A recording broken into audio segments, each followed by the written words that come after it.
সম্প্রতি world championship of legends টুর্নামেন্টের শিরোপা জয় করে সাউথ আফ্রিকা, যেখানে ফাইনালে তারা হারায় পাকিস্তানকে। এই ফাইনাল ম্যাচের পর সাউথ আফ্রিকাকে অভিনন্দন জানিয়ে সুরেশ রায়না লিখেন, সাউথ আফ্রিকাকে অভিনন্দন, তবে আমরাও পারতাম ফাইনালে গিয়ে তাদেরকে হারিয়ে দিতে, তবে আমরা সেটা করিনি, কারণ আমাদের কাছে সব কিছুর ঊর্ধ্বে দেশ। কারণ এই টুর্নামেন্টে যে তারা মুখোমুখি হয়নি পাকিস্তানের, যা তাদের চোখে দেশপ্রেমের অংশ। ভারত পাকিস্তান ম্যাচ মানেই চরম উত্তেজনা, তীব্র প্রতিদ্বন্দ্বিতা আর কোটি কোটি দর্শকের চোখ আটকে থাকা মুহূর্ত। কিন্তু সম্প্রতি এক টুর্নামেন্টে সেই ঐতিহাসিক লড়াই যেন পরিণত হয়েছে রাজনৈতিক টানাপোড়েনের শিকার এক বিব্রতকর নাটকে। ভারতীয় দলের পক্ষ থেকে এক কথায় স্পষ্ট জানিয়ে দেওয়া হয়, পাকিস্তানের বিপক্ষে তারা মাঠে নামবে না।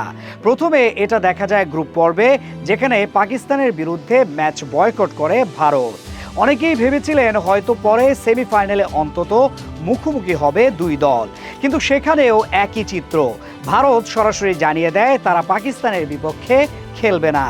ফলে ম্যাচ ছাড়াই ফাইনালে উঠে যায় পাকিস্তান, আর টুর্নামেন্টের সবচেয়ে প্রতীক্ষিত ম্যাচটি পরিণত হয় এক হতাশাজনক পরিসমাপ্তিতে।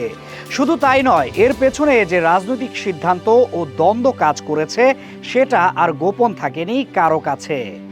ভারতের পক্ষ থেকে দাবি করা হয় এটা তাদের দেশপ্রেম, জাতীয় স্বার্থের প্রশ্ন, এবং তারা কোনোভাবেই পাকিস্তানের বিপক্ষে খেলতে রাজি নয়।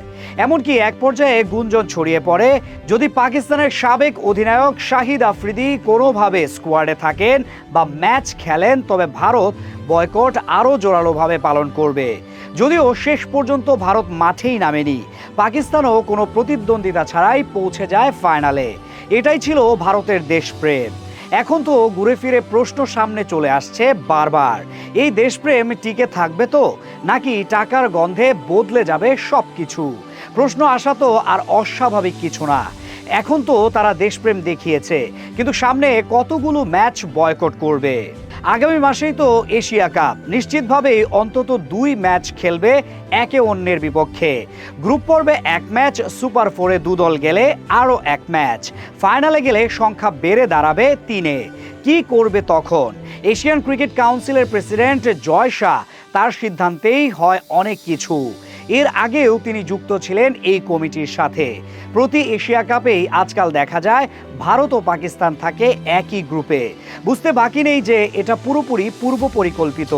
অনেকে ভেবেছিল রাজনৈতিক কারণে হয়তো পরিবর্তন আসবে, তবে এবারও হয়নি কোনো পরিবর্তন। আবারও সেই একই গ্রুপে তারা।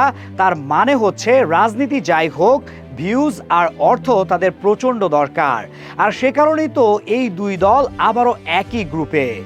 এখন প্রশ্ন হচ্ছে, লিজেন্ডস লিগে না হয় পাকিস্তানের বিপক্ষে বয়কট নাটক ভালোই সাজিয়েছিল, তারা দেখিয়েছিল দেশপ্রেম, এখন সেটা কি বজায় থাকবে? এশিয়া কাপেও কি তারা এড়িয়ে যাবে পাকিস্তানকে, নাকি এখানে দেশপ্রেম ভুলে মোটা অঙ্ক আর অর্থের মোহ ঘিরে ধরবে তাদেরকে? সেটা অবশ্য জানা যাবে কিছুদিন পর।